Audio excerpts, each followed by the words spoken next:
다 같이 말씀 보겠습니다. 이 복된 시간에 주시는 하나님의 말씀은 여호수아 10장 29절에서 43절까지 말씀입니다. 여호수아 10장 29절에서 43절 말씀입니다. 제가 가지고 있는 성경책, 구약 성경책 335면에 있습니다. 여호와께서 주시는 승리라는 제목으로 말씀을 나누겠습니다. 한 절씩 교독하겠습니다. 제가 먼저 읽어드립니다. 여호수아가 온 이스라엘과 더불어 막게다에서 림나로 나아가서 림나와 싸우매 여호와께서 그 성읍들과 그 왕을 이스라엘 손에 붙이신지라. 칼날로 그 성읍과 그 중에 모든 사람을 쳐서 멸하여 한 사람도 남기지 아니하였으니 그 왕에게 행한 것이 여리고 왕에게 행한 것과 같았다. 여호수아가 또 온 이스라엘과 더불어 림나에서 라기스로 나아가서 대진하고 싸우더니 여호와께서 라기스를 이스라엘의 손에 넘겨주신지라. 이튿날에 그 성읍을 점령하고 칼날로 그것과 그 안에 모든 사람을 쳐서 멸하였으니 림나에 행한 것과 같았더라. 그때 게셀 왕 호람이 라기스를 도우려고 올라오므로 여호수아가 그와 그의 백성을 쳐서 한 사람도 남기지 아니하였더라. 여호수아가 온 이스라엘과 더불어 라기스에서 에글론으로 나아가서 대진하고 싸워 그날에 그 성읍을 취하고 칼날로 그것을 쳐서 그 중에 있는 모든 사람을 당일에 진멸하여 바쳤으니 라기스에 행한 것과 같았더라. 여호수아가 또 온 이스라엘과 더불어 에글론에서 헤블론으로 올라가서 싸워 그 성읍을 점령하고 그것과 그 왕과 그 속한 성읍들과 그 중에 모든 사람을 칼날로 쳐서 하나도 남기지 아니하였으니 그 성읍들과 그 중에 모든 사람을 진멸하여 바친 것이 에글론에 행한 것과 같았더라. 여호수아가 온 이스라엘과 더불어 돌아와서 드빌에 이르러 싸워 그 성읍과 그 왕과 그 속한 성읍들을 점령하고 칼날로 그 성읍을 쳐서 그 안에 모든 사람을 진멸하여 바치고 하나도 남기지 아니하였으니 드빌과 그 왕에게 행한 것이 헤브론에 행한 것과 같았으며 림나와 그 왕에게 행한 것과 같았더라. 이와 같이 여호수아가 그 온 땅 곧 산지와 네겝과 평지와 경사지와 그 모든 왕을 쳐서 하나도 남기지 아니하고 호흡이 있는 모든 자는 다 진멸하여 바쳤으니 이스라엘의 하나님 여호와께서 명령하신 것과 같았더라. 여호수아가 또 가데스 바네아에서 가사까지와 온 곳의 땅을 기브온에 이르기까지 치매 이스라엘의 하나님 여호와께서 이스라엘을 위하여 싸우셨으므로 여호수아가 이 모든 왕들과 그들의 땅을 단번에 빼앗으니라. 같이 읽겠습니다. 여호수아가 온 이스라엘과 더불어 길갈 진영으로 돌아왔더라. 아멘.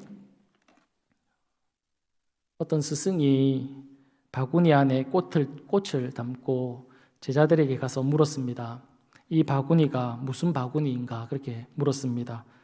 그러자 제자들은 너무나도 당연하다는 듯이 꽃바구니입니다 그렇게 대답을 했습니다. 스승은 바구니 안에 있는 꽃을 드러내고 생선으로 바꾸고는 다시 제자들에게 물었습니다. 그렇다면 이것은 무슨 바구니인가 그렇게 물었습니다. 그러자 이번에는 생선 바구니입니다 그렇게 대답을 했습니다. 그러자 스승이 맞다 그렇게 이야기를 하면서 이렇게 제자들에게 말을 했습니다.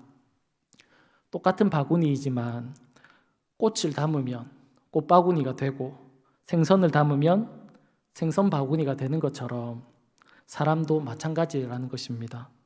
사람의 마음에 무엇을 담고 있느냐에 따라 그 사람이 달라진다라는 것이지요. 꽃이 담겨 있으면 꽃향기를 내는 그런 사람이 될 수 있고 생선이 담겨 있으면 그렇지 못하다라는 것입니다.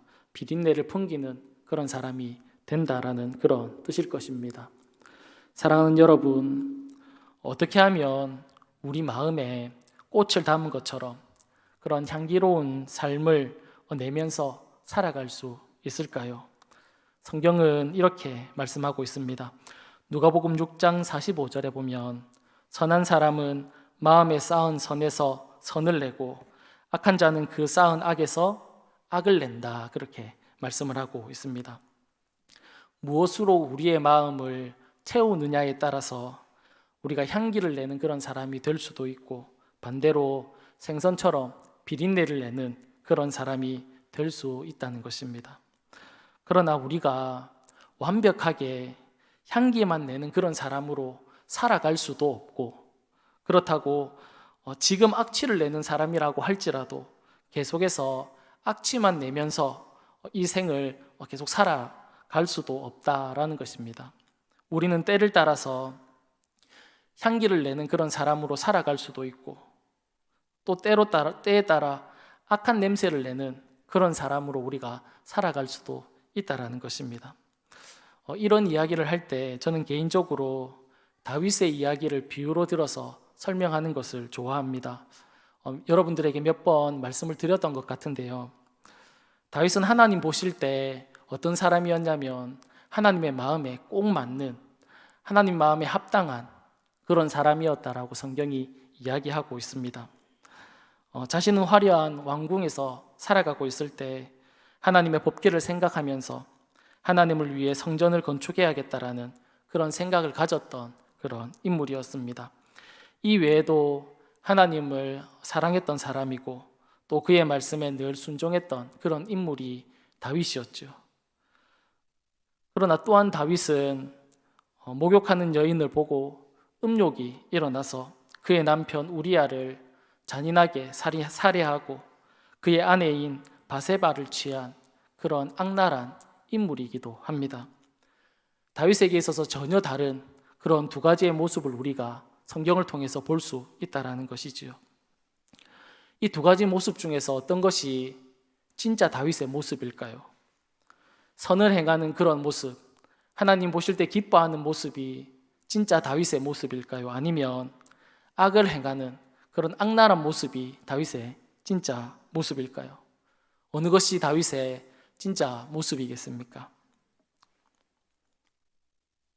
둘 다 다윗의 모습이지요. 어떤 때는 하나님이 기뻐하시는 모습으로 살아가기도 하고, 또 때로는 하나님이 기뻐하시지 않는 그런 삶을 살아가기도 하는 그런 모습으로 다윗이 살았다라는 겁니다. 사랑하는 여러분, 이런 다윗의 모습과 우리가 다를까요? 별반 다르지 않다라는 겁니다. 우리도 때로는 하나님의 말씀 앞에 순종하면서 살아갈 때가 있지요. 하나님의 말씀이 기쁘고 하나님의 뜻을 행하는 것이 좋은, 그렇게 우리가 삶을 살아갈 때가 있다는 겁니다. 또 때로는 그 하나님의 말씀이 나에게 부담이 되고 그 말씀을 순종하기에 좀 부담되는 그런 말씀이 있다라는 겁니다. 그래서 우리는 하나님의 말씀 앞에 불순종하면서 살아갈 때도 있지요. 이런 우리의 마음의 모습을 보여주고 있는 책이 오늘 우리가 살피고 있는 여호수아서이지 않을까라는 그런 생각을 해봅니다. 성경은 많은 곳에서 우리 사람의 마음, 인간의 마음의 상태가 어떤지에 대해서 설명하고 표현해주는 그런 구절들이 있습니다. 그러나 특별히 여호수아는 우리의 마음 가운데 어떤 일들이 일어나고 있는지를 적나라하게 보여주는 그런 성경입니다. 우리의 마음의 상태가 처음에는 어떠했을까요? 우리의 마음의 상태가 처음에는 가나안 족속들이 살아가는 곳, 그 가나안 땅과 같았다라는 것입니다. 가나안 족속들은 어떻게 살았을까요? 레위기 18장에 보면 이스라엘 백성들이 가나안 땅에 들어가기 전에 하나님께서 이스라엘 백성들에 대해서 가나안 땅에 들어가기 전에 이제 경고해 주는 말씀, 당부하는 말씀이 나오는데 18장 3절에 보면 이렇게 말씀하고 있습니다. 너희는 너희가 거주하던 애굽 땅의 풍속을 따르지 말며 내가 너희를 인도할 가나안 땅의 풍속과 규례도 행하지 말라, 그렇게 말씀하고 있습니다. 가나안 땅에 살아가고 있는 그들의 모습을 따르지 말라, 본받지 말라, 그렇게 말씀하고 있습니다. 이 3절 이후부터 가나안 사람들이 어떻게 살았는지 설명해 주는 구절들이 있는데 차마 입에 담기 힘든 그런 악을 이 가나안 사람들이 행하면서 살았습니다. 그들이 얼마나 악하고 그들이 얼마나 음란한지에 대해서 쭉 설명을 하고 있습니다. 그러면서 레위기 18장 24절 25절에서 이렇게 말씀합니다. 너희는 이 모든 일로, 가나안 사람들이 행하는 이 모든 일로 스스로 더럽히지 말라. 내가 너희 앞에서 쫓아내는 족속들이 이 모든 일로 말미암아 더러워졌고 그 땅도 더러워졌으므로 내가 그 악으로 말미암아 벌하고 그 땅도 스스로 그 주민을 토하여 냈다. 그렇게 말씀합니다. 그러니까 가나안 족속들이 살아가던 그 땅은 온갖 악행들, 음란들이 난무했던 그런 곳이다라고 그렇게 말씀하고 있습니다.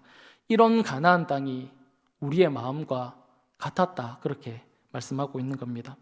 그런데 이런 악한 마음에 선한 것이라고는 찾아볼 수 없는 그런 마음 가운데 하나님의 백성들 이스라엘이 출애굽해서 광야를 지나 점점 더 가나안 땅으로 다가오더니 마침내 요단을 건너 가나안 땅으로 들어오기 시작했습니다. 하나님의 나라가 가나안 땅으로 밀고 들어오기 시작한 것입니다. 다른 말로 가나안 땅에, 그 악한 땅에 하나님의 나라가 임했다라는 겁니다. 이와 마찬가지로 우리 그 악한 마음 가운데 하나님의 나라가 밀고 들어왔다는 거죠. 하나님의 나라가 우리 마음 가운데 쑥쑥 들어왔다는 것입니다. 가나안 땅에 들어온 하나님의 나라, 이스라엘 백성들은 여리고를 무너뜨렸습니다. 아이성을 불태워 점령했고 가나안 연합군과도 무찌르고 계속해서 가나안 땅을 점령해서 들어가고 있는 상황입니다. 그러다가 오늘 본문에 보면 막게다를 비롯해서 림나, 라기스, 게셀, 에그론, 헤브론, 드비를 차례대로 진멸시켰습니다. 그리고는 계속해서 가나안 땅을 점령해서 가고 있는 것이지요. 우리의 마음에 하나님의 나라가 들어와서 우리 마음에 있는 여리고도 무너뜨렸고 아이성도 점령했고 계속해서 다른 족속들을 차츰차츰 하나님께서 점령해 가고 있다는 겁니다.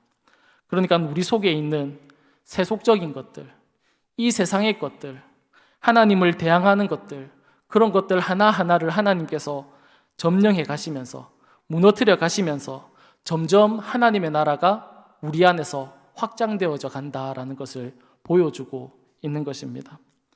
우리 눈에 보이지 않는 마음, 우리의 마음을 볼 수 없잖아요. 옆에 있는 사람을 본다고 그 사람의 마음을 볼 수 있습니까? 마음은 눈에 보이지 않는 거거든요. 그런 보이지 않는 우리의 마음의 상태를 이스라엘 백성과 가나안 족속의 전쟁을 통해서 우리의 마음 가운데 어떤 일들이 일어나고 있는지를 보여주고 있다는 겁니다.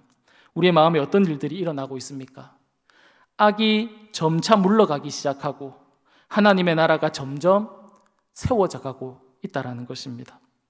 여리고도 무너졌고 아이성도 무너졌고 가나안군의 연합군도 오늘 본문의 7개의 다른 지역들도 다 이스라엘 백성들 앞에 하나님 앞에 다 무릎을 꿇었다라는 것입니다.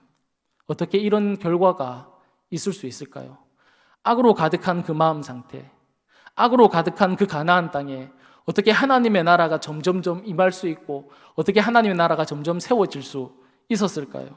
오늘 본문은 이렇게 말씀하고 있습니다. 본문 30절과 32절 그리고 40절에서 똑같이 말씀합니다. 30절 상반절 말씀 먼저 보겠습니다. 여호와께서 또 그 성읍과 그 왕을 이스라엘 손에 붙이신지라. 32절에도 보면 여호와께서 라기스를 이스라엘 손에 넘겨주신지라.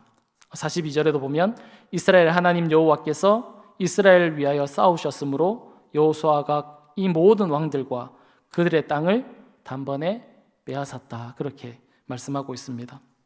이스라엘 백성들이 가나안 땅을 어떻게 점령할 수 있었습니까? 하나님의 나라가 어떻게 가나안 땅에 점점 더 확장될 수 있었습니까? 성경은 무엇이라고 말씀하고 있습니까? 여호와 하나님께서 허락하심으로 그 땅을 빼앗을 수 있었다. 그렇게 말씀하고 있는 겁니다. 여호와께서 이스라엘을 위해서 싸워주심으로 얻게 되었다라는 것이지요. 그러니까 하나님께서 승리를 허락해 주셨다. 승리를 그들에게 주셨다라는 것입니다. 이와 동일한 역사가 우리의 마음 속에도 일어나고 있는 줄 믿습니다. 사랑하는 여러분, 이것이 바로 신앙인의 삶의 모습입니다. 우리가 살아가고 있는 현실에서 일어나고 있는 우리 마음속에서 일어나고 있는 일들이라는 것입니다. 하나님의 사람은 점점 더 어떻게 되냐면 하나님이 기뻐하시는 모습으로 변화되어 간다라는 것입니다. 내 안에 있는 욕망과 내 안에 있는 욕심을 점점 잠재우고 하나님을 닮아 간다라는 겁니다. 이것을 우리는 성화라고 이야기하지요. 나만 생각하는 그런 이기적인 삶에서 이제는 하나님을 생각하는 그런 사람으로 우리가 바뀌어 간다라는 겁니다. 지금은 나를 위해서 살고 지금은 내 것만 챙기는 그런 삶에서 우리가 하나님이 우리 마음 가운데 일하시고 우리 마음 가운데 역사하시기 시작하시면 우리가 점점 나 자신이 아니라 타인을 위해서 그리고 하나님을 위해서 살아가는 사람으로 변화되어져 간다라는 겁니다. 내 중심의 삶에서 점점 하나님 중심으로, 내 중심에서 하나님의 말씀 중심으로 우리의 삶이 계속해서 변화되어져 간다. 그렇게 말씀하고 있는 겁니다. 우리가 이렇게 계속해서 주님을 닮아가고 성화되어져 가고 변화될 수 있는 이유가 어디에 있습니까? 오늘 본문은 하나님 때문에 가능하다. 그렇게 우리에게 말씀하고 있는 겁니다. 그분이 우리를 위해서 일하시고 싸우기 때문에 그렇다. 그렇게 말씀합니다.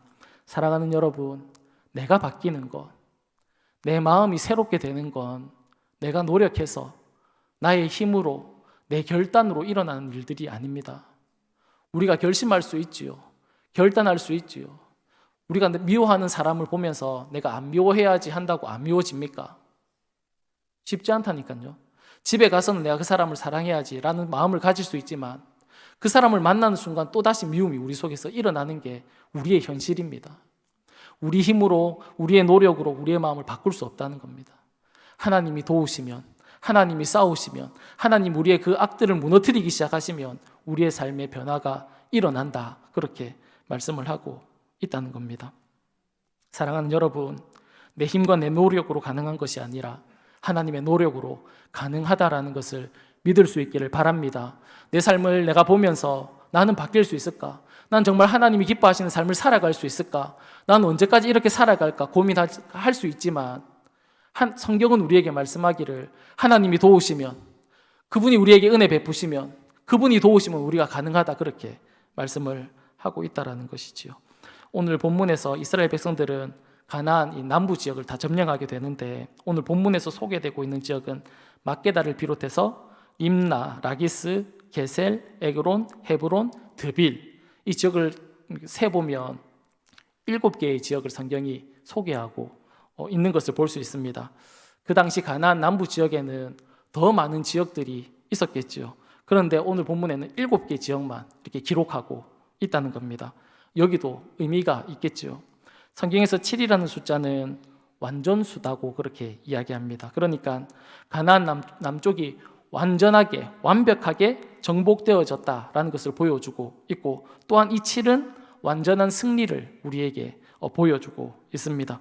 하나님을 의지하고 그 하나님의 도움으로 인하여서 우리는 완벽하게, 완전하게 정복하고 승리할 수 있다라는 것을 우리에게 보여주고 있는 겁니다. 사랑하는 여러분, 하나님께서 이스라엘 백성들이 가나안 남쪽 지역을 정복하고 승리하게 하신 것처럼, 완전하게 정복하고 승리하게 하신 것처럼 우리의 삶에도, 그리고 우리의 심령, 우리의 마음 가운데도 동일하게 승리케 하실 줄 믿습니다. 어떻게 우리의 삶에도 이 마음의 전쟁에서 승리할 수 있을까요? 우리가 잘 알고 있다시피 주님께서 십자가에서 완전한 승리를 이루셨기 때문에 그렇습니다. 주님은 요한복음 16장 33절에 이렇게 말씀하셨습니다. 세상에서는 너희가 환난을 당하나 담대하라, 내가 세상을 이기었다. 그렇게 말씀하고 있습니다. 우리가 이 땅을 살아가면서 환난을 당할 때가 있죠. 그러나 결국에는 어떻게 된다라는 것입니까? 주님으로 인해서 이 세상도 완벽하게 승리하며 살아갈 수 있다라는 것을 말씀해주고 있습니다. 순간순간 우리가 이 삶에서 실패할 수 있습니다. 그러나 결국에는, 마지막에는 우리의 삶은 승리로 마친다라는 것을 보여주고 있는 겁니다. 또한 갈라디아서 5장 24절에 이렇게 말씀합니다. 그리스도 예수의 사람들은 육체와 함께 그 정욕과 탐심을 십자가에 못 박았다. 그렇게 말씀합니다. 우리의 삶에서도 주님께서 승리를 주시지만 우리의 마음 가운데서도 정욕과 십자가에 우리 정욕과 탐심을 십자가에 못 박았다라고 얘기합니다. 이 정욕과 탐심을 십자가에 못 박은 사람들이 누구입니까? 누구라고 얘기합니까? 그리스도의 사람들, 하나님의 백성들, 하나님을 믿는 사람들. 그 사람들은 정욕과 탐심도 다 십자가에 못 박게 되었다라는 것입니다. 그러기에 하나님의 백성은 더 이상 자신의 유익을 쫓아서 살아가는 그런 사람이 아니라 하나님의 뜻을 쫓아가는 그런 사람으로 바뀌어져 갈 수밖에 없는, 그것이 우리의 모습이다라는 겁니다. 이미 2000년 전에 예수님께서 십자가에 못 박혀 죽으심으로 그렇게 되었다라는 것이지요. 우리 안에 욕심과 욕망이 올라올 때, 이기적인 나의 마음들이 올라올 때 내 힘과 내 노력으로, 내 결단으로 제어할 수 없지만 주님이 도우시면 능히 가능하다는 겁니다. 그래서 우리가 오늘 이 밤에 이 자리에 올라온 거 아닙니까? 그러기에 우리가 기도하는 거 아닙니까? 때로는 우리가 기도할 때 우리의 필요를 구할 때가 있지요. 하나님 도와주시지 않으면 안 된다고, 하나님 꼭 응답해 달라고 나의 필요를 구할 때가 있지요. 그러나 매번 우리의 필요만 구할 수 있는 건 아니지 않습니까? 하나님한테 매번 달라고만 할 수 없지 않습니까? 하나님이 기뻐하시는 것을 우리가 구할 수 있는 그런 모습으로 나아갈 수 있기를 간절히 축복합니다. 한 가지만 더 생각해 보려고 합니다. 이런 승리, 이런 기쁨을 하나님 이스라엘 백성들에게 주셨습니다. 가는 곳마다 승리했거든요. 패하지 않았거든요. 매번 이겼거든요. 그런데 이스라엘 백성들이 다시 어디로 돌아갔냐면 승리하고 난 이후에 길갈로 이제 돌아갔다는 것을 알 수 있습니다. 43절에 보면 여호수아가 온 이스라엘과 더불어 길갈 진영으로 돌아왔더라. 길갈로 이렇게 이스라엘 백성들이 돌아갔습니다. 우리가 삶에서 승리할 때가 있습니다. 그 승리할 때마다 우리는 돌아갈 곳이 어디냐면 길갈로 돌아가야 한다. 그렇게 성경이 말씀하고 있습니다. 길갈이 어떤 곳입니까? 앞에는 여리고성이 있는 곳이고 뒤에는 요단강이 흐르는 곳이 길갈이라는 곳입니다. 이스라엘 백성들이 그곳에서 할례를 행했고 여호수아는 하나님의 군대 장관을 만났던 곳이 바로 길갈이라는 곳입니다. 전쟁에서 승리를 한다든지 우리가 삶을 살아갈 때 어떤 성공을 하고 난 다음에 우리의 모습은 어떻습니까? 교만해질 때가 많지요. 우리의 마음이 높아질 때가 많지 않습니까? 그러나 길갈에 도착했을 때 이스라엘 백성들은 말은 하지 않았지만 무엇을 느꼈겠습니까? 뒤에 있는 요단강을 보면서 그들은 무슨 생각을 했을까요? 우리가 저 요단강을 건넜다, 우리의 힘으로 저 요단강을 건넜다, 이런 생각을 할 수 있었을까요? 그러지 못했다는 겁니다. 요단강을 하나님의 은혜로 내가 건너왔지, 요단강은 하나님이 도우셔서 내가 건너왔지, 그것을 볼 수 있는 곳이 길갈이라는 곳입니다. 비록 지금은 무너져서 있지 않는 여리고성, 그 흔적들을 보면서 무슨 생각을 이스라엘 백성들이 했을까요? 하나님이 나를 도우셔서 우리가 여리고성에서 승리했지, 하나님이 도우셨지, 그것을 그곳에서 생각하게 된다라는 것입니다. 할례를 행하고 여호수아는 하나님의 군대 장관을 만나 신을 벗었던 그곳이 길갈이지 않습니까? 계속해서 전쟁에서 성공 과도를 달릴 때, 승리에 취해 있을 때, 그때 하나님의 은혜를 잊어버리고 마치 자신의 힘으로 이 모든 것을 다 이룬 것처럼 생각될 때 그들은 다시 길갈로 돌아와서 자신을 승리케 하신 그 하나님을 가슴 깊이 다시 새기는 것이지요.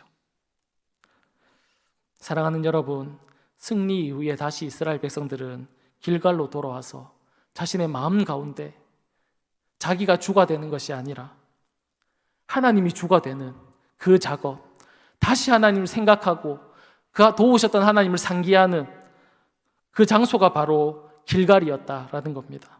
사랑하는 여러분, 이처럼 오늘 우리가 예배드리는 이 자리, 우리 교회가 이런 길갈과 같은 자리가 되었으면 좋겠습니다.